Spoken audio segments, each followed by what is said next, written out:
Ucrania está preparando una nueva ronda de negociaciones con Estados Unidos en medio del estancamiento de las conversaciones con Rusia, donde los principales problemas siguen siendo el Donbass y las garantías de seguridad. Paralelamente, Moscú comienza a desplegar sistemas de defensa antiaérea para el desfile del 9 de mayo, y Volodymyr Zelensky ya habla de nuevas sanciones de largo alcance que podrían aprovechar los puntos débiles de la defensa rusa. Y en este contexto, Corea del Norte elimina oficialmente de su constitución la propia idea de reunificación con el sur, trasladando definitivamente el conflicto a un estado de enfrentamiento permanente. Este es un nuevo episodio en el canal Focus. Yo soy Mijail Gordovenko y a continuación analizaremos en detalle cada una de estas tres noticias. Vamos allá. Corea del Norte da un paso que, de hecho, cierra una de las ilusiones políticas más antiguas de Asia Oriental, la idea de la reunificación de las dos Coreas. Pyongyang está reescribiendo su constitución para eliminar cualquier mención a la unificación con el sur. Esto no es solo una enmienda legal, es un cambio en la propia lógica de existencia del Estado, que ahora establece oficialmente el conflicto como una norma permanente. Según informa Reuters, en la nueva versión de la constitución de la RPDC ya no existe la formulación sobre un futuro común o la reunificación del pueblo coreano. En cambio, Corea del Sur se presenta directamente como un estado separado, que existe fuera de cualquier perspectiva de unificación. Esto es importante no solo simbólicamente. Durante décadas, incluso en los periodos de máxima tensión, ambas Coreas mantenían un marco diplomático para una futura reunificación. No funcionaba en la práctica, pero cumplía el papel de un seguro político, la idea de que el conflicto no era definitivo. Paralelamente, en la nueva constitución, Kim Jong-un se consolida como la figura central que controla directamente las fuerzas nucleares del Estado. La RPDC también se define oficialmente como un Estado nuclear responsable, que desarrolla su arsenal nuclear para disuadir la guerra y proteger el régimen. De hecho, Pyongyang pasa a un modelo en el que las armas nucleares no son una herramienta de negociación, sino la base de la existencia estatal.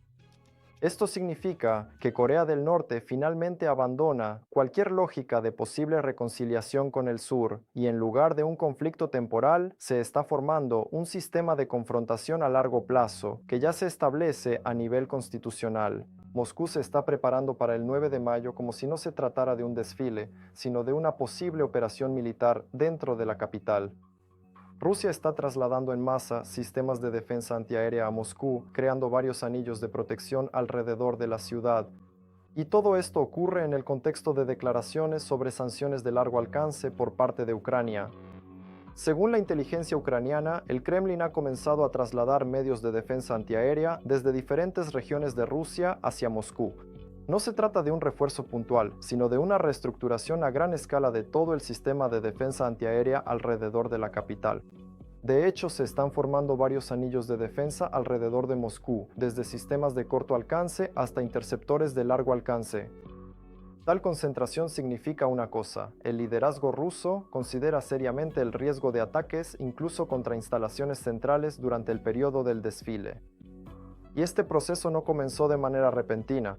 Tras una serie de ataques ucranianos contra la infraestructura militar en el interior de Rusia, Moscú comenzó a cambiar gradualmente las prioridades de defensa.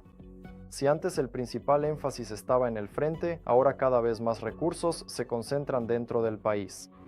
El presidente de Ucrania, Volodymyr Zelensky, lo vincula directamente con la preparación para el 9 de mayo y la falta de voluntad para avanzar hacia un alto el fuego. Hoy asigné tareas a la inteligencia sobre la defensa rusa. Vemos que estas semanas, cerca de Moscú, refuerzan sus anillos defensivos trasladando masivamente sistemas de defensa aérea desde otras regiones rusas. Esto demuestra que el liderazgo ruso no se está preparando para un alto el fuego, sobre el que se han hecho tantas declaraciones, y que se preocupa más por su desfile en Moscú que por el resto de Rusia. Al mismo tiempo, observamos que esto abre oportunidades adicionales para nuestras sanciones de largo alcance. Se definirán nuestras prioridades correspondientes. Paralelamente, Zelensky habla de una nueva etapa de presión, las llamadas sanciones de largo alcance. Se trata de ataques que obligan a Rusia a trasladar recursos dentro del país, debilitando otras direcciones de defensa. Y aquí surge el efecto clave. Cuanto más protege Rusia el centro, más vulnerables se vuelven los objetos periféricos. El desfile del 9 de mayo, en esta configuración, deja de ser solo un símbolo político. se convierte en una prueba para la seguridad rusa y al mismo tiempo en un factor que obliga al Kremlin a reorganizar toda la lógica de defensa del país en tiempo real.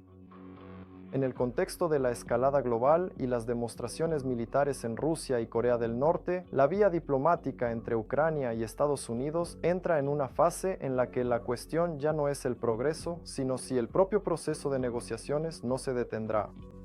Rustem Umerov se está preparando para una nueva reunión con el representante especial de Estados Unidos, Steve Witkoff, pero las principales discrepancias siguen siendo las mismas.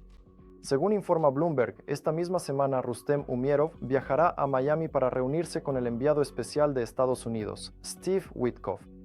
Formalmente, las partes no revelan el orden del día, pero el contexto de las negociaciones muestra lo compleja que sigue siendo la situación. Las negociaciones de paz entre Kiev y Moscú han llegado a un punto muerto, ya que el gobernante ruso, Vladimir Putin, sigue exigiendo que Ucrania retire sus tropas de una parte de la región de Donetsk que los ocupantes rusos no han logrado conquistar por la vía militar. Estos dos bloques, de hecho, describen el principal problema del proceso de negociación. Las partes pueden discutir los detalles, pero no logran ponerse de acuerdo en los principios básicos, los territorios y las garantías de seguridad. Rusia sigue insistiendo en la retirada de las tropas ucranianas de una parte de Donetsk que no ha podido conquistar por la vía militar. Durante varias rondas previas de negociaciones para poner fin a la guerra, se logró cierto progreso en muchos temas. Sin embargo, el estatus del Donbass, así como la falta de claridad respecto a las garantías de seguridad que Ucrania debería recibir de sus aliados, siguen siendo los principales obstáculos para el avance de las negociaciones. Estos dos bloques, de hecho, describen el principal problema del proceso de negociación. Las partes pueden discutir los detalles, pero no logran ponerse de acuerdo en los principios básicos, los territorios y las garantías de seguridad. Rusia sigue insistiendo en la retirada de las fuerzas ucranianas de una parte de Donetsk que no pudo conquistar por la vía militar. Para Kiev, esto significa la consolidación de los resultados de la guerra sin una derrota militar total del enemigo, lo que crea un precedente peligroso.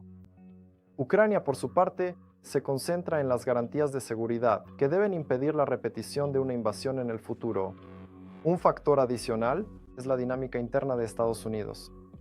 Parte de las élites políticas estadounidenses ya habla de cansancio ante un proceso de negociación sin resultados, lo que genera una presión adicional sobre todas las partes. Y es precisamente por eso que la próxima reunión en Mirovo con Witkoff parece más una prueba de viabilidad de las negociaciones que un paso hacia un acuerdo final. Hoy en día, las negociaciones ya no parecen un avance hacia la paz. Más bien, es un intento de evitar que el propio proceso se desmorone.